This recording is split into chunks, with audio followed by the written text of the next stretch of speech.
नमस्कार। प्रस्तुत है आज का चिंतन। सार्वभौम और सर्वजनीय उपासना में कर्मकांड परक स्वेच्छा की भिन्नता रह सकती है, पर उसके भाव पक्ष में एक रूपता रखनी ही होगी। अस्तु हमें उसी दृष्टिकोण को अपनाकर चलना चाहिए। भजन, चिंतन, मनन और समापन, इन 4 भागों में हमें अपनी उपासना पद्धति को विभाजित कर लेना चाहिए। भजन का अर्थ है ईश्वर की समीपता, उसे अपने में और अपने को उसमें ओतप्रोत होने की समर्पण अथवा अवतरण परक ध्यान धारणा। चिंतन का अर्थ है अपने स्वरूप का लक्ष्य तथा कर्तव्य का स्पष्ट चित्र मनोभूमि में प्रखर करना। मनन का अर्थ है जीवनोद्देश्य की पूर्ति के लिए अभीष्ट आदर्शों का अपने जीवन क्रम में, गुण, कर्म, स्वभाव में कितना समन्वय हो सका इसका विश्लेषण, और जो न हो सका उसकी पूर्ति के लिए आयोजन, नियोजन। समापन का अर्थ है हर समय अपने मानसिक चिंतन और शारीरिक कृतित्व पर पर्यवेक्षक अधिकारी की तरह निरीक्षण, नियंत्रण तथा अव्यवस्था का तत्काल निराकरण। आत्मनिरीक्षण कर सकना और अपनी कमजोरियों को स्वयं समझकर उनसे लड़ने को तैयार हो जाना हर किसी के वश का काम नहीं है।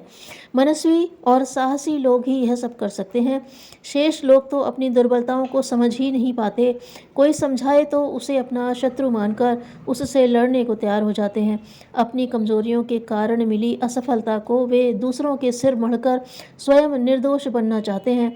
आमतौर से लोग इसी रास्ते को अपनाते हैं, पर इस आत्मवंचना से परिस्थिति बदलती नहीं। अपने दुर्गुण ही अपनी उन्नति में सबसे बड़े बाधक होते हैं। उन्हें हटाने का प्रयत्न नहीं किया जाता, फलस्वरूप उन्नति का द्वार ही नहीं खुल पाता। लोग रोते झींकते भाग्य, ईश्वर, गृह दशा, कलयुग आदि की चर्चा करते रहते हैं और अपना दोष दूसरों के मत्थे मढ़कर किसी प्रकार आत्मसंतोष कर लेते हैं। संसार में कोई व्यक्ति ऐसा नहीं जिसे सब सुख हो, किसी बात का अभाव न हो, सारी परिस्थितियां मन के अनुकूल हों, कोई कष्ट न हो, कभी असफलता न मिले, जिसका कोई विरोधी न हो। ऐसा मनुष्य इस पृथ्वी पर ढूंढे नहीं मिलेगा। जहाँ भगवान ने मनुष्य को अनेक सुख साधन दिए हैं, वहाँ कुछ अभाव भी रखे हैं।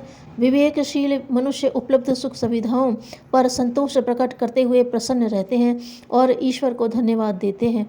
थोड़े से अभाव या कष्ट ऐसे हैं जैसे माता अपने सुंदर बालक के माथे पर काजल की बूंद लगा देती है, जिससे उसे नजर न लग जाए। दृष्टिकोण में थोड़ा अंतर कर देने से हम असंतुष्ट और खिन्न जीवन को संतुष्ट जीवन में परिणत कर सकते हैं। ईश्वर ने सुरदुर्लभ मानव जीवन प्रदान करके इतनी बहुमूल्य संपदा हमें प्रदान की है कि उसका मूल्य लाखों करोड़ों रुपयों में भी नहीं कुता जा सकता।